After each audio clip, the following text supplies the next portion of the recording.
Chapter 20. The Clash. If Badass hoped they wouldn't meet any badgers on their way and the hunting party could blow off some steam with the giant frogs, he was mistaken. "There," breathed Badger Bart as soon as the set drew near.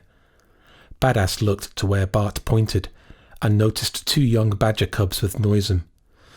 "They're not intelligent creatures," thought Badass. "I told them several times to go and hide, but what do?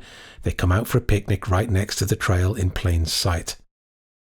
All 3 were snacking on something, their weapons leaning on a nearby trunk. "You stay here and sit still. You make more noise in the bush than combat bots," whispered Badger Bart to the others around him. "I'll sneak as closely as I can, and you jump out when they spot me.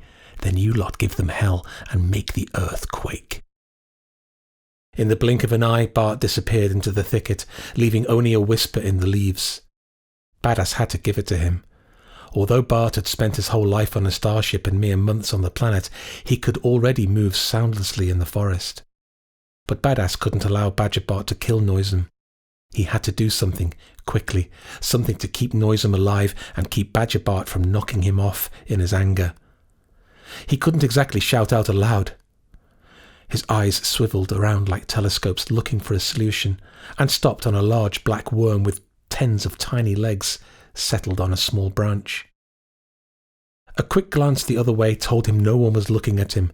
The entire hunting party was holding its breath, observing how Bart crept closer to the badgers. Badass snatched up the worm and threw it into the collar of Balance, who lay ahead of him. The startled worm crawled under Balance's clothes and quickly provoked a reaction. Balance started to fidget restlessly, then suddenly shouted, jumped up and pulled off his clothes. He howled in pain and terror, and everyone, Badass included, was so frightened they forgot both Bart and the badgers. "Ow! It hurts! Something's gnawing at me!" Balance screamed, finally tearing off the upper part of his tattered suit. His back was a terrifying scene. The black centipede had attached itself to his skin and was pumping his blood like a machine, growing larger with every second. Within a few moments, it had swollen to the size of a palm. "Get it off! Kill it!" screamed Balance. But no one reacted to his cries for help. The blood-sucking centipede looked so terrifying that none of them wanted to touch it with their bare hands. But weapons might have harmed Balance. The man collapsed, his face pale. As he fell silent, they could clearly hear the slurping of the bloodsucker. Its mouth grew along with its bulging body, and it seemed the insect would soon devour Balance's internal organs.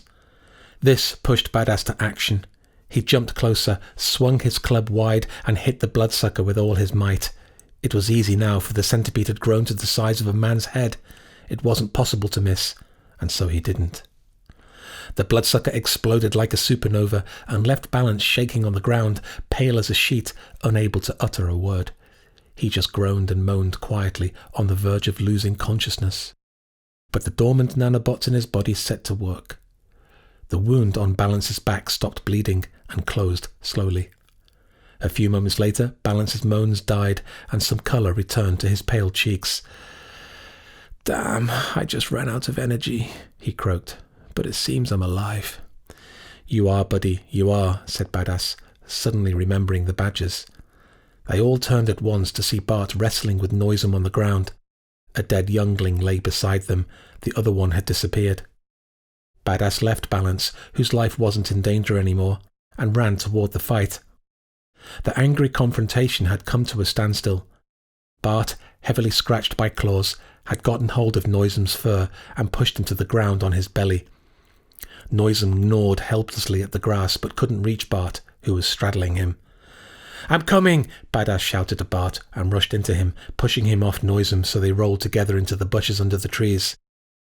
He landed face first onto some plant and felt its thorns tear up his face.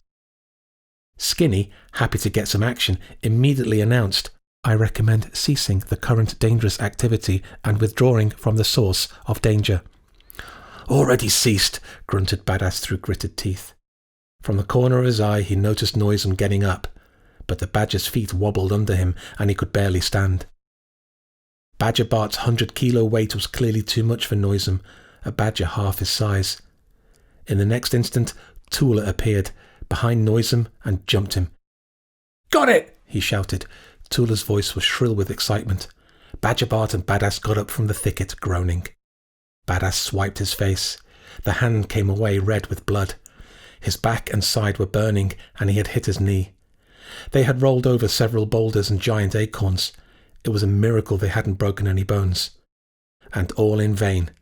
"Thanks, you klutz, you were a great help," Bart snapped at Badass. "Sorry, lost my balance." But Bart didn't have time for his apologies. The thrill of the hunt had taken him completely. His eyes sparkled, his face was red, and his injuries and already clotting blood only earned a quick glance. "One got away," he shouted, struggling out of the bushes. Nicey and the others arrived at the same time. "After him, before he warns the others," Bart urged them on. "Here," Nicey gave Bart the badger's bone-tipped frog-hunting spear that they had left leaning on the trunk. In a moment, the whole crew rushed toward the set after Bart, disappearing into the tunnel mouth. Only Tula remained, sitting on Noisem's back. "Crush his head with your club," he urged. Badass limped closer, pretending to be injured. "I have a better idea. Let's capture him alive." Tula stared dimly at Badass. "How's that a good idea? We came for skins and meat. What good is he alive?" Badass shook his head. "How so? You're an engineer after all. How can't you see? You'll set him to running in the wheel, connect it to your generator. Let him peddle some energy for us." Tula shone. "Oh," he said. "Yeah, he's a living engine. Runs on biofuel, of course. Help me tie him up. We can use the wire from Bart's spear, the one that holds the tip." Badass glanced at Noisem. The creature looked back in reproach. "I hope you got it, little one," said Badass. "We won't kill you, so don't struggle, and all will be well." "I got it," replied Noisem. Tula started and jumped, as if beset by a bloodsucker. "By space, it talks!" Noisem immediately took advantage of being released and sped away. For a moment, Badass thought the badger would escape, but just like before, Noisem's legs failed him. He could only stumble a few paces before Tula, startled though he was, reacted and jumped on him again. Badass grunted. "Of course it talks. I told you they proved themselves to be intelligent creatures when I was in their set."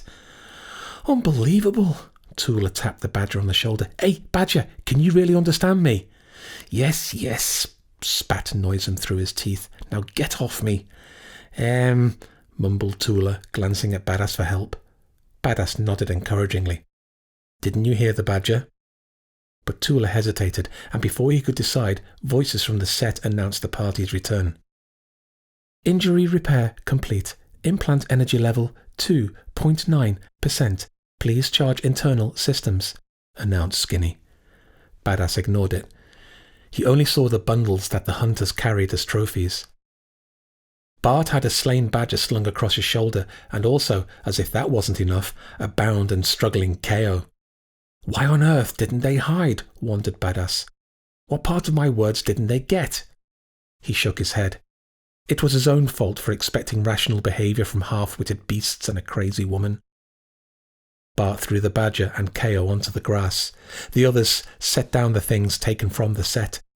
They had piles of frog skins, spears, baskets, nets, and much more that Badass didn't have time to notice. "You fool!" KO shouted when he noticed Badass. "What have you done?" "What have I done?" repeated Badass in surprise. "What have you been doing all this time, dimwits?" "Do you know each other?" Nicey asked Badass. "It seems we do," he admitted.